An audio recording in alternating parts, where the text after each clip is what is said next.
拜天地。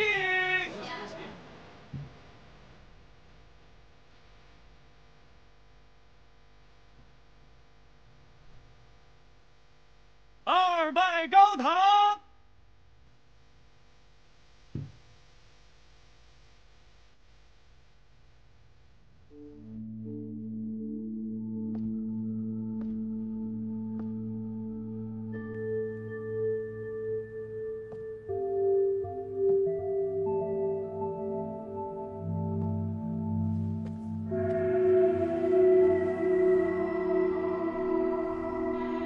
从今日起，你便是我的妻了。你放心，我董某此生绝不负你。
怎么是你？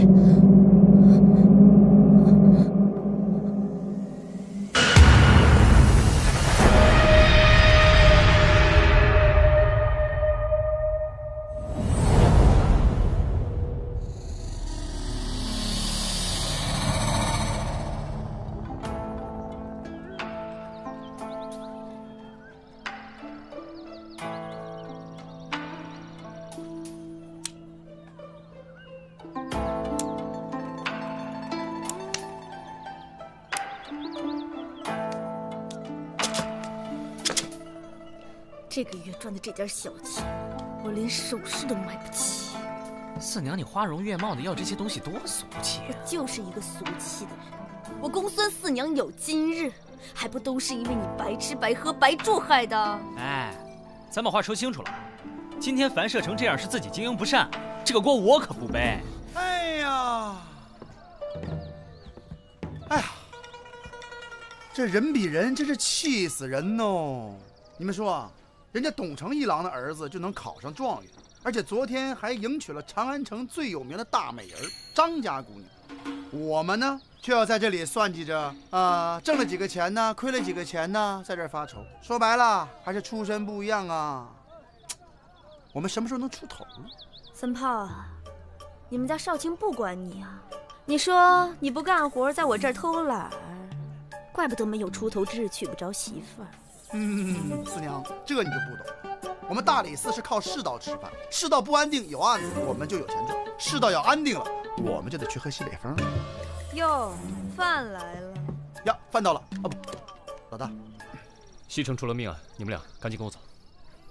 我去不了，四娘刚刚还骂我吃白饭呢。三炮，赶紧把双燕叫上。好。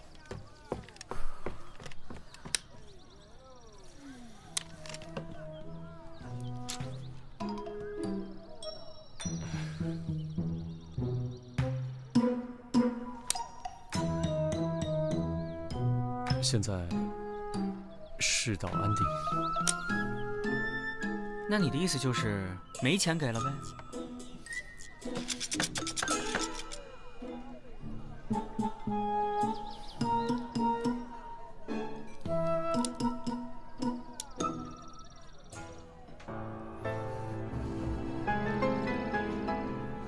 我娘给我留的，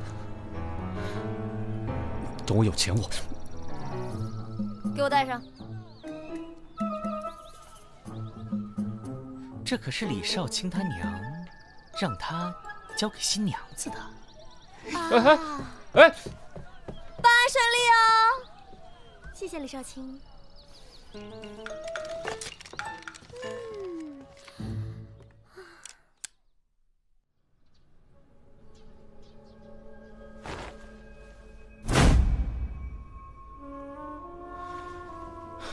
这下手可真够狠的，脖子都差点给拧断。你就是新郎？什么时候发现的？今天早上我回房之后发现的。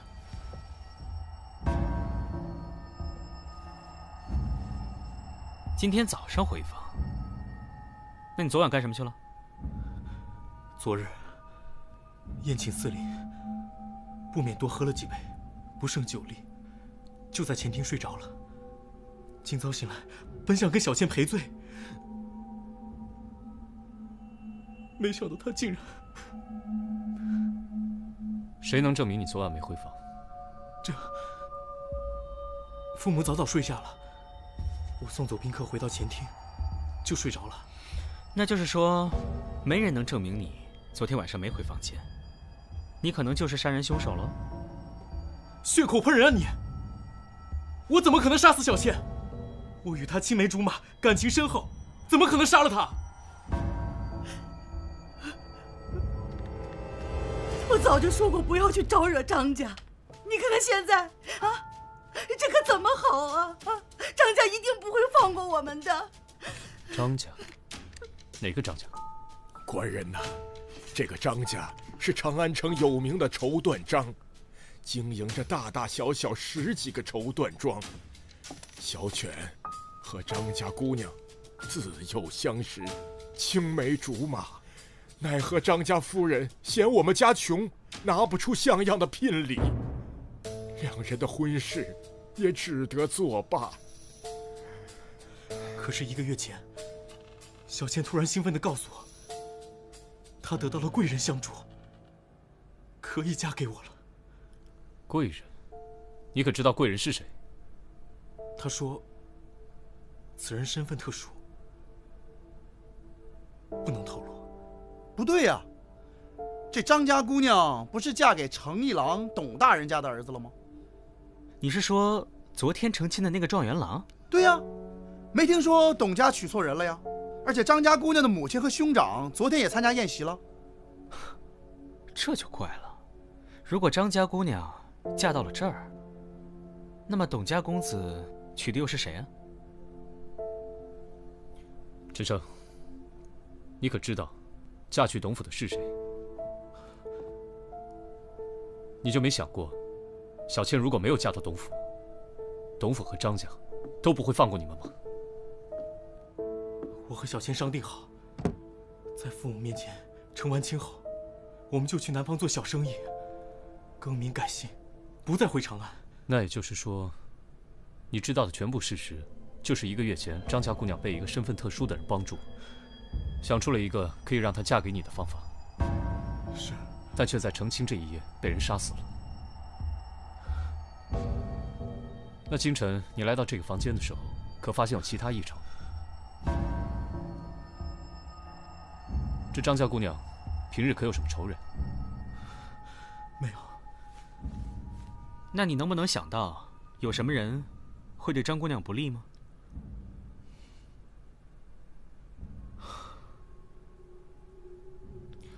来人，把她带回大理寺收押。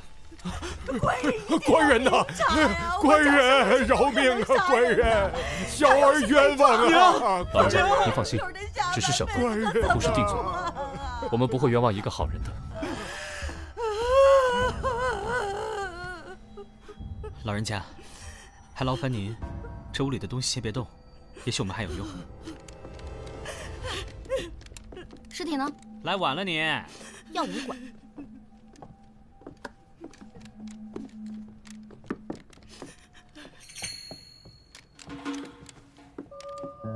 怎么了？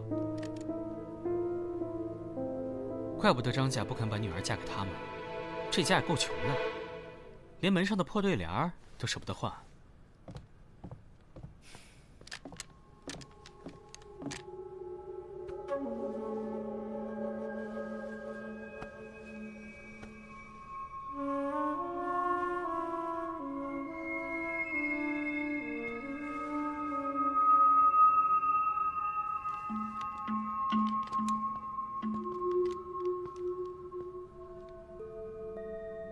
我说，咱们不去查案，跑这儿来干嘛呀？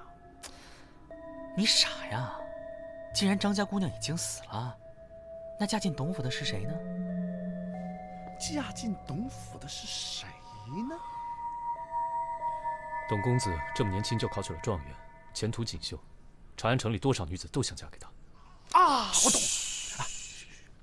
哎，这样张家姑娘死了，对不对？取而代之的，就以后可以过上好日子呗，对吧？哎呀，可这都是咱们猜测的呀。人董家凭什么交出新娘子啊？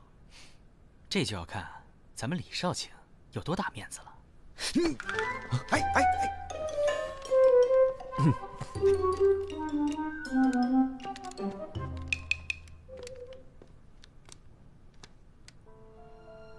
书生陈某一家作证，死者确系张家姑娘，案情诡谲，特来叨扰。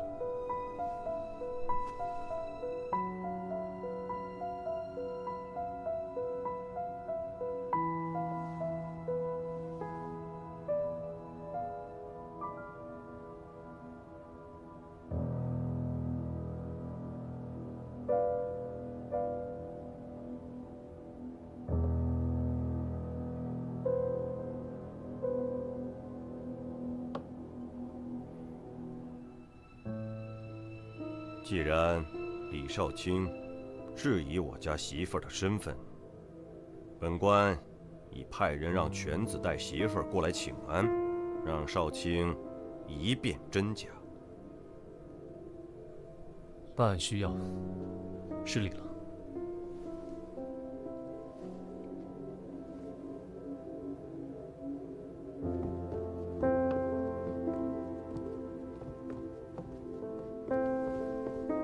父亲，果然是个大美人呢。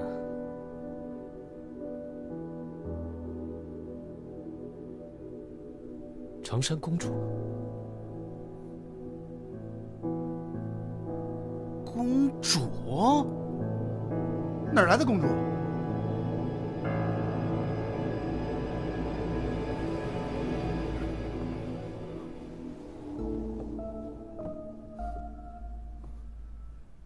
您怎么会在这儿？你真的是公主？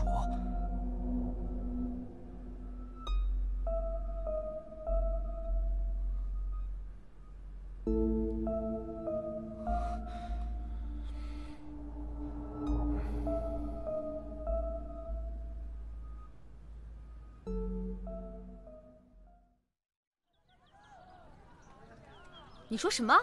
公主？可不是嘛！要不是我老大发现，那董家还以为娶的是张家姑娘呢。所以说，这父母之命，媒妁之言，真是害死人呢。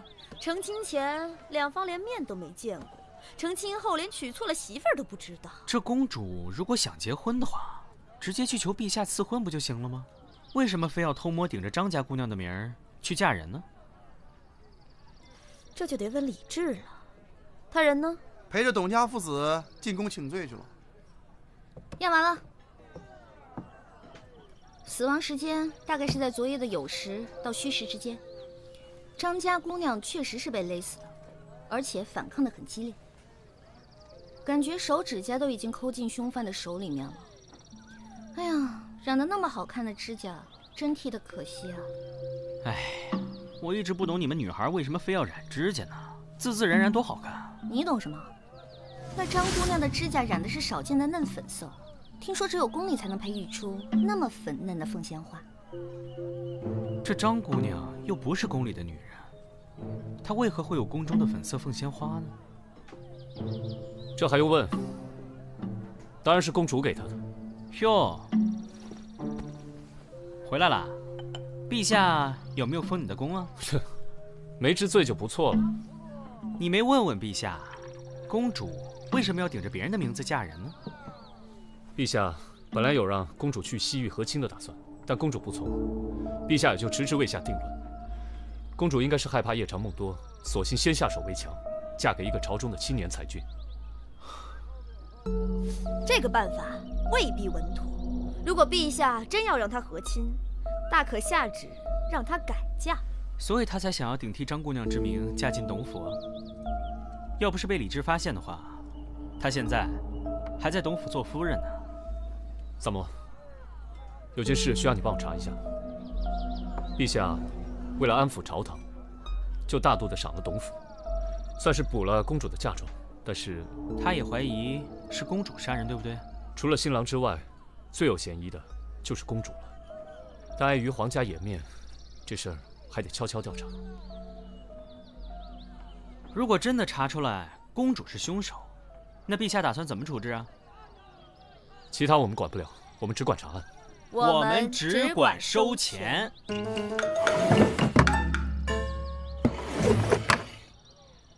我打听过了，张家喜娘说她亲眼见到张家姑娘上了轿子，而且也没有绕道，直接送进了董府。那就是说，在董府拜堂成亲的，是真的张家姑娘。那跟陈升拜堂的就是公主了。陈升家把新娘送入洞房的时间是酉时，董府是戌时，这么算来，公主就有了1个时辰的时间从陈升家跑出来，赶到董府，埋伏在董府的洞房里。这样张家姑娘只要一进门，就立刻把她掐死。把人杀死之后，只要再把张家姑娘的尸身送回去就可以了。董公子回洞房的时间是子时，这么算来，这中间的时间足够他1个来回了。这公主折腾这么一晚上，你们想想啊，这公主这么娇弱的身板，这一晚上这么折腾，不太现实吧？李家人是靠娇弱取得天下的吗？那我们现在就要去找公主杀人的证据。我记得双月说过，张家姑娘死的时候好一顿挣扎，连指甲都劈了。如果凶手真是公主的话，在公主身上一定会留下什么伤痕。那谁能看到这公主身上有没有疤呢？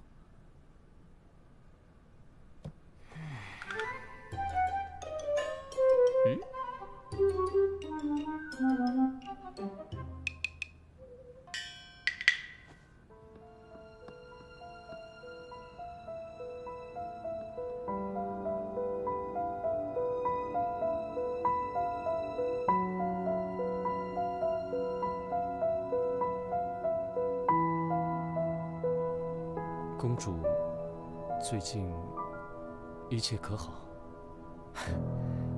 公主一切安好，还请李少卿放心。张家姑娘被杀之事，你们告诉公主了吗？啊，怕公主担心，不曾告知。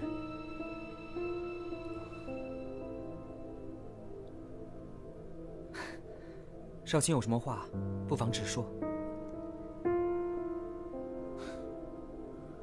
公主的手臂或者别的地方有什么疤痕或是伤痕？请少卿说话掌握分寸，莫失了规矩。是我鲁莽了。时候不早了，恐不便久留。那晚和你拜堂之人，你觉得她是公主吗？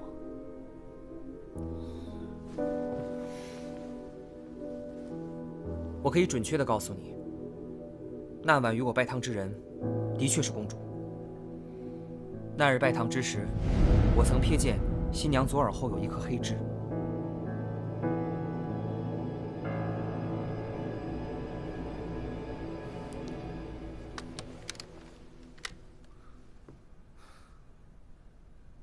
我明白了，失礼，告辞。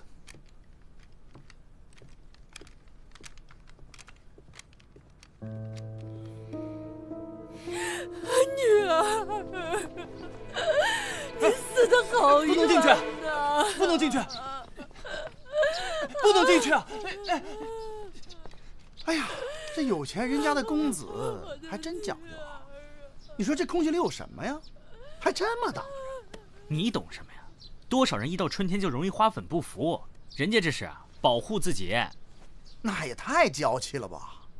是啊，你以为人人都跟你似的，身体壮得像个野驴？真不经夸。老大快出来了。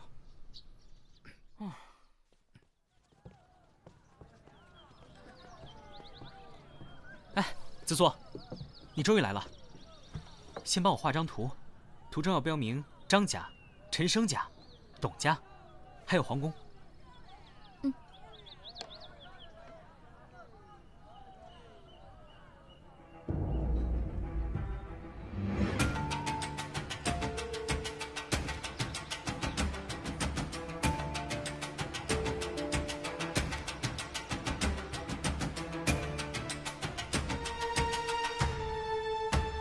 好了。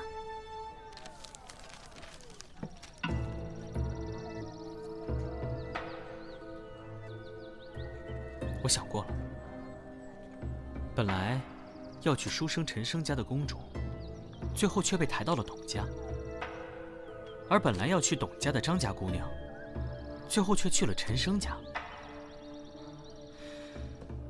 也就只有一种可能，公主跟张家姑娘在中途被人调了包。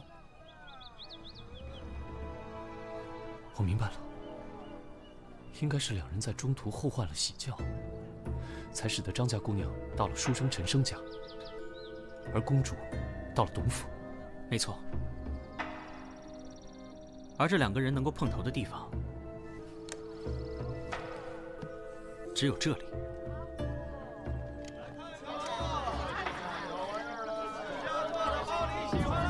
如果我们推测没错的话，这里就是他们调包的地方。现在关键的问题是，他们俩调包的方法。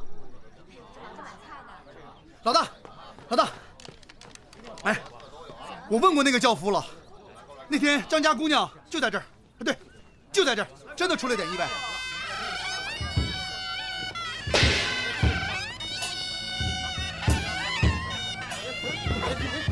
你们怎么回事啊？也不怕摔了新娘子？对不住，对不住啊！得了得了，咱们快走吧，别耽误了时辰。你的意思是说，当时两家的轿子紧紧挨在了一起？那轿夫是这么说的：当时两边的迎亲队伍走得快，撞得急，而且两边都没站住，轿子落地的时候紧挨着。那轿夫还说，这两个轿子长得十分相像，要不是喜娘跟着的话，那个张家姑娘真不知道在哪个轿子。两个轿子长得一样，难道是公主故意制造事故，好让两方迎亲队认错轿子，再将他们带错目的地？不可能，有喜娘跟着，就算轿夫不认得的话，喜娘认得。公主好不容易从宫里逃出来，哪会用这么不靠谱的方法？我觉得人互换的可能性比较大。你是说，这两个新娘从轿子上下来，再换到对方的轿子上，会被多少人看见？哎，你干嘛去？去看看成亲那天的轿子。走。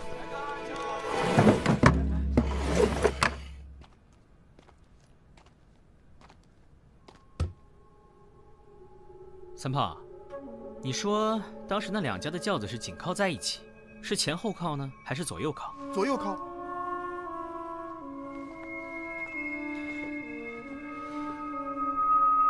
哎，你俩愣着干嘛？抬我呀？啊？什么？赶紧的！开什么玩笑？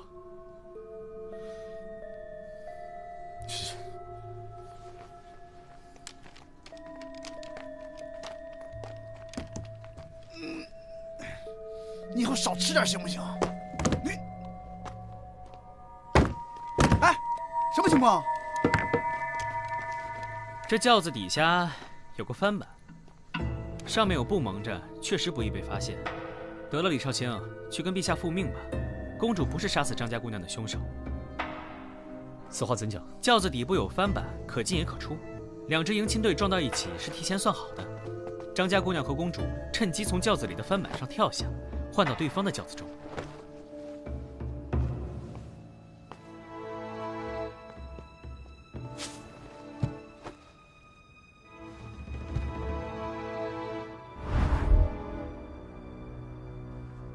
李少卿，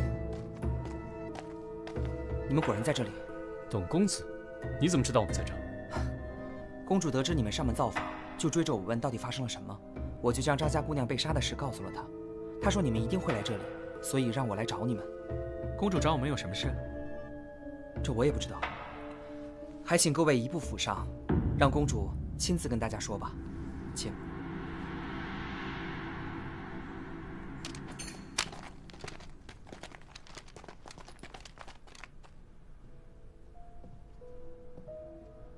陛下一定派你暗中调查我了吧？其实你无需替他隐瞒。一个用自己亲妹妹的终身幸福换取不动兵戈的人，还有什么做不出来？张家姑娘被人杀死，我虽不是凶手，却也难辞其咎。如果当初不是我找到她，要替她嫁入董府，她也不会有如此下场。可是能嫁给陈生，张家姑娘应该还是很高兴的吧？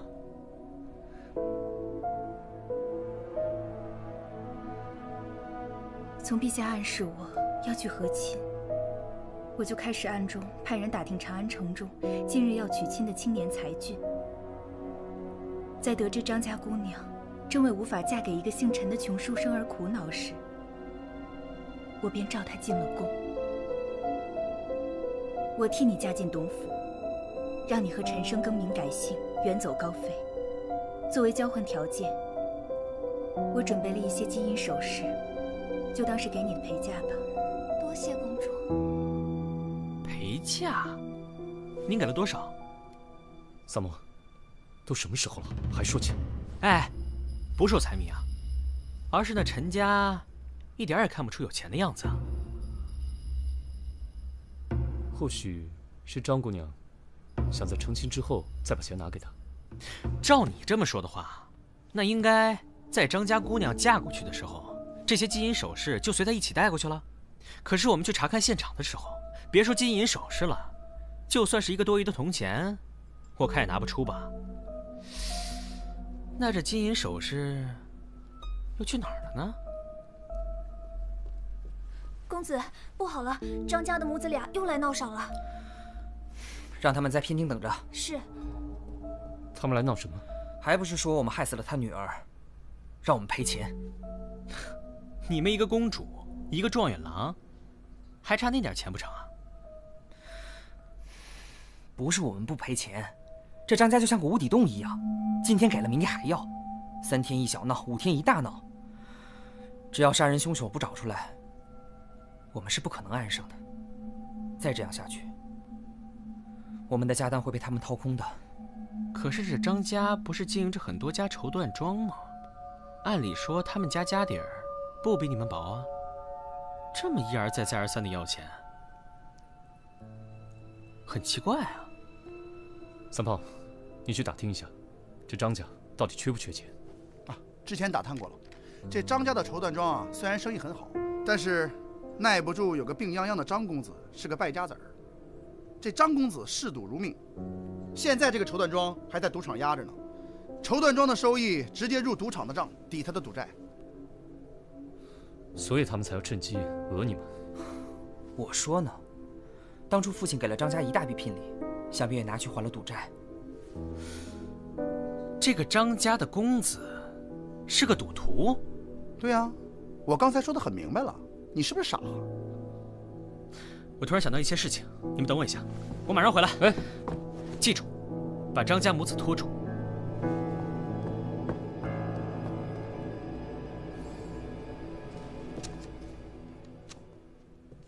大娘，这副对联是什么时候挂上去的？去年挂的，不过成亲那日，生儿为了显得新鲜，还在上面重新描了一遍字呢。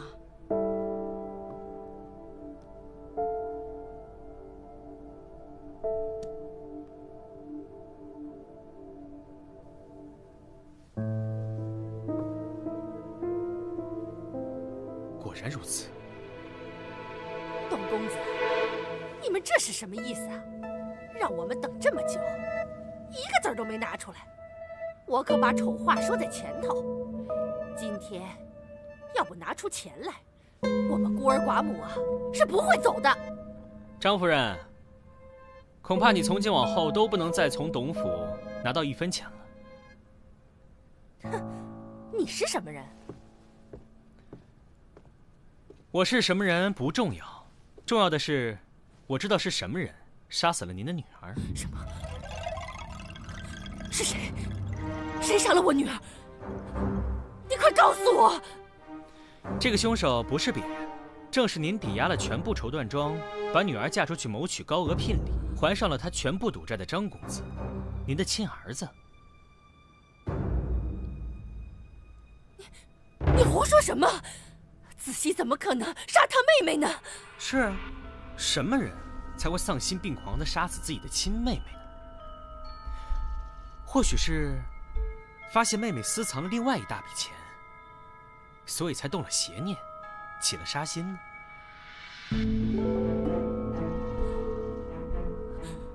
儿啊，你倒是说句话呀，别由着他往你身上泼脏水啊！说我杀人，你有什么证据吗？我第一次到陈家的时候就觉得奇怪，好歹是娶亲啊，就算再穷，没钱换一副新的对联，那应该把上面的字翻翻新。可你猜怎么着？陈家的对联不但没有翻新，就连上面的字都剥落了。为什么？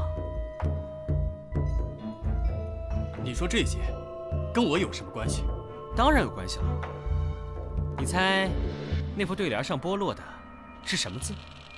陈家大门我就没进去过，怎么可能知道？少的字是书，弱冠弄柔汉，着落观群书的书。我问过陈家父母，陈生在成亲当日重新翻新了对联，那个字根本不可能剥落。那又是谁把这个字揭掉了呢？谁那么无聊，要去揭一个对联的字？是啊，谁呢？我猜会不会是书和书同音？有的人大概见不得书，那又是什么人最怕书呢？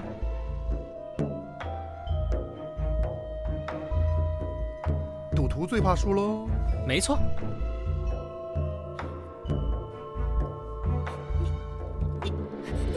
你说的这些都只是推断。要证据啊？当然有。我听说张公子最怕接触到花粉之类的东西，所以到了春天就会穿得严严实实。按理说，您的身上近日应该不太可能有外伤。张姑娘死的那晚，曾经对着掐死她的凶手拼命挣扎过。可否请您露出手臂？如果没有伤疤的话，我立刻向您赔罪。就算我手上有伤又怎么样？难道我就不能是因为别的事而受的伤吗？这根本就不可能成为证据。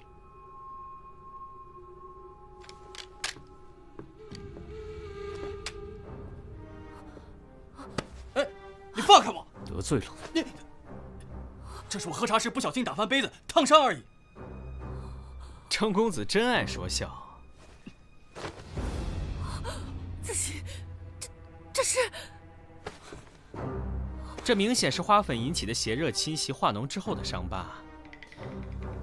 而你最近一次亲密接触到花粉，就是张姑娘染了凤仙花的指甲。我去赌场打听过了，您在张姑娘成亲那日刚还了一笔赌债，而那天绸缎庄既无记账，你也尚未从董府讨到张姑娘的丧葬费。那么那笔钱哪儿来的？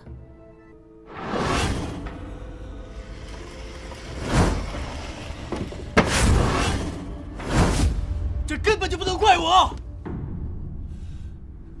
都怪他自己，一心只想跟着那个窝囊废远走高飞。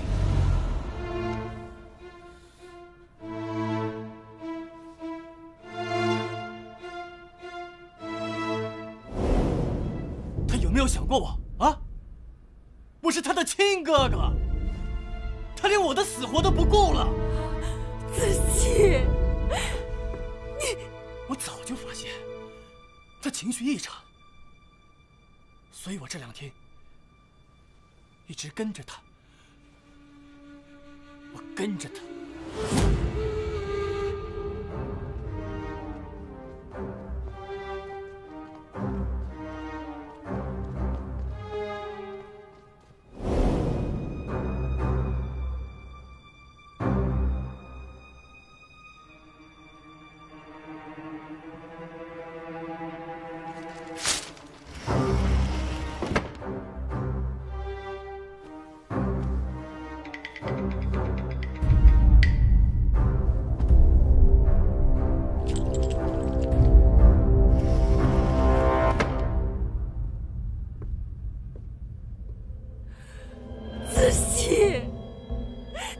你的亲妹妹啊！亲妹妹，不顾她的幸福，也不顾她的感受，把她当物件卖出去。你又什么时候把她当成自己的亲生女儿了？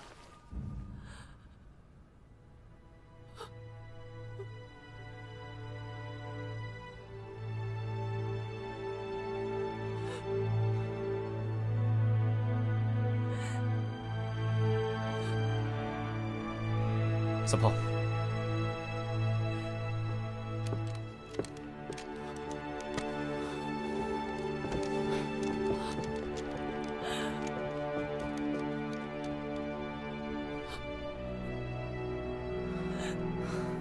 竟然有人为了区区小财，残害自己的手足。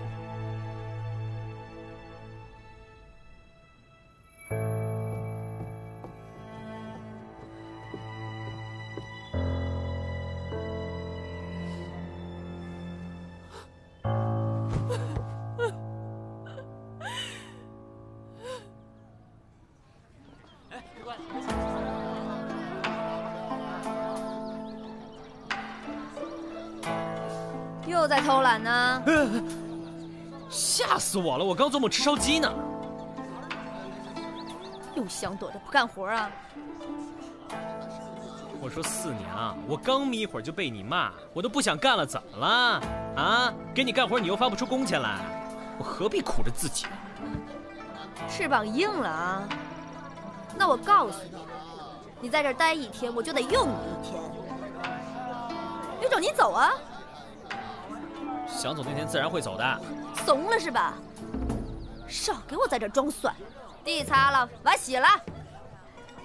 地擦了，碗洗了，擦地洗碗，我还不如要饭去呢。我听说东边新开了个赌房，是吗？前天老王狠赚了一笔。行行好，省点吧。走，赶紧去看看，咱们去吃东西哪儿值这么多钱？要不这样，我拿2个。哎，抢钱了！抓住他！抓住他！